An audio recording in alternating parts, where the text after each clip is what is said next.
Nous allons prendre le livre de la Genèse, Genèse chapitre 1er, à partir du premier verset. La Bible dit, « Au commencement, Dieu créa les cieux et la terre. » Déjà, cette écriture nous a amené plusieurs débats là-dessus. Il y a beaucoup de gens qui débattent, qui parlent là-dessus, chacun donne son point de vue. Il y a d'autres qui diront qu'il y a trois dieux, donc dans les cieux, il y a trois dieux ou encore plusieurs dieux. Il y a d'autres aussi qui vont dire qu'il y a trois dieux distincts en un seul Dieu.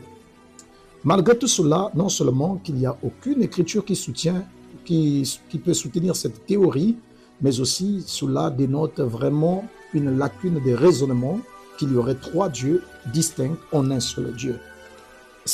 Le problème est dû au fait que les gens ont mal compris le livre de la Genèse ou encore le premier chapitre de la Genèse et d'autres chapitres aussi bien sûr. Vous voyez, dans le premier chapitre, on utilise le mot Elohim. Nous savons tous que non, quand on parle de Elohim, le sens de Elohim, c'est Dieu au pluriel.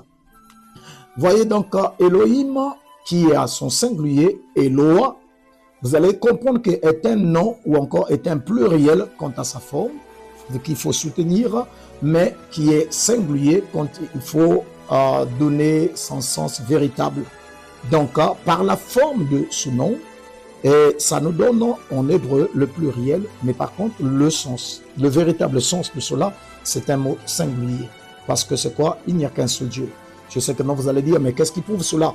Je vais amener à prouver cela simplement par rapport à l'originalité des manuscrits, c'est-à-dire comment c'était écrit en hébreu, ou encore comment c'est transcrit en hébreu.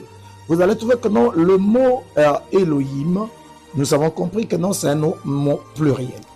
Mais je veux me faire comprendre que non, malgré le fait que ce mot soit pluriel, c'est par rapport aux attributs qui constituent ce mot, qui donnent le sens de ce mot-là comme étant un nom pluriel.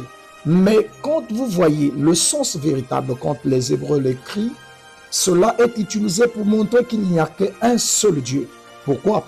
Nous allons voir par exemple cela en hébreu. En hébreu, ils vont dire Bereshit bara Elohim Hashamayim vet aret. Je réponds, ils vont dire Bereshit bara Elohim Hashamayim vet aret. Pour dire au commencement, Dieu créa le ciel et la terre. Mais non, vous voyez que non, si le nom là est un nom pluriel, on allait dire que non, ils créèrent. Le sens de l'hébreu devait traduire ils créèrent.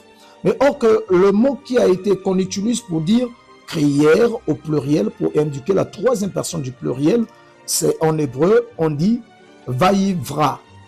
On dit vaïvra, qui veut dire ils créèrent. Ceux qui connaissent le son bien, ils peuvent le savoir. Ils créèrent. C'est le pluriel. Mais aussi, on peut utiliser aussi la troisième personne, ou encore la première personne du pluriel, pour exprimer qu'il y avait plusieurs personnes. Mais si c'était la troisième personne du pluriel, en hébreu, on allait dire baranu. On dira nous créâmes, ou encore nous avons créé. Mais ici, quand on voit le sens, on utilise le terme pour dire au commencement, Dieu créa. On va utiliser en hébreu Bereshit bara Elohim.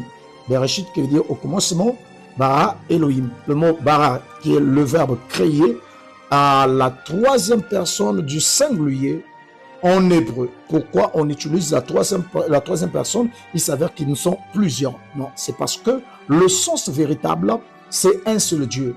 Regardez par exemple dans le livre de la Genèse, au commencement, on dit, au commencement était la parole était avec Dieu et la parole était Dieu. Vous allez trouver que non, cette même parole, on dit était Dieu. Et plus tard, on dit que non, la parole, c'est devenu Shé. Donc, avant la parole, c'était d'abord l'éternité. Et dans cette éternité, il y avait le Logos qui était là, le corps parole. Et ce corps va devenir une personne. C'est lui qui va devenir plus tard Shé. D'après le livre de Genèse, disons de Jean 1er verset 14. On dit la parole s'est faite chair. C'est le même Elohim qui était au commencement avec ses attributs. Certes, vous allez trouver que non, parfois, on utilise beaucoup le tétragramme Yahvé pour parler, c'est lui qui est, ou encore l'Éternel, plus tard qui deviendra Jéhovah. par la transcription des massorettes, donc les docteurs juifs qui vont transformer cela afin que ça devienne Jéhovah, donc l'Éternel. Donc, il faut souligner que il ne peut pas avoir trois dieux, c'est pas possible parce que la conjugaison hébraïque contredit déjà ce que l'on dit. Non, c'est pas possible, ça ne peut pas être possible. Il ne peut pas avoir trois dieux. C'est simplement Elohim décrit Dieu dont avec ses attributs montrant qu'il est le même le Père, c'est lui le même Fils, c'est lui le même le Saint-Esprit. Sinon, ça aurait posé des problèmes. Regardez par exemple, quand Jésus est venu au monde, on dit que non, il est venu au monde, Dieu, disons Marie est tombée enceinte par la vertu du Saint-Esprit, je crois Matthieu 1er verset 18. Mais à un moment, on dit encore, Jésus lui-même il dit que non, mon Père, il appelle Dieu son Père. Donc, remarquez que non, là il y a un problème. Finalement, il aurait deux dieux. C'est une incompréhension. C'est simplement le même Dieu, c'est lui-même qui est Père, qui est Fils, qui est Saint-Esprit. Voilà pourquoi les gens, quand on lui a demandé, montre-nous seulement le Père, ça suffit. Il dit, depuis que je suis avec vous, vous ne me connaissez pas. C'est lui qui m'a vu, a vu le Père. Voyez le Père, nous sommes un. Donc, dire le contraire de cela, il y a un problème non seulement de la compréhension linguistique, mais aussi manque de révélation.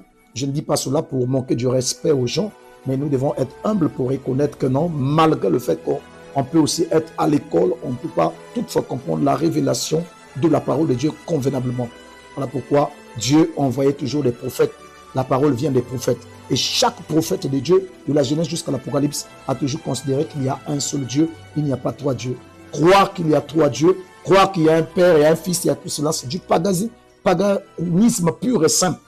Faire de Jésus deux personnes différentes avec le Père, c'est du paganisme. Vous voyez, il ne peut pas avoir trois dieux. Mais ce même Dieu s'est manifesté dans un corps de chair, a parlé au peuple par un corps de chair, parce que ce corps devait servir pour l'expiation. Que Dieu nous aide.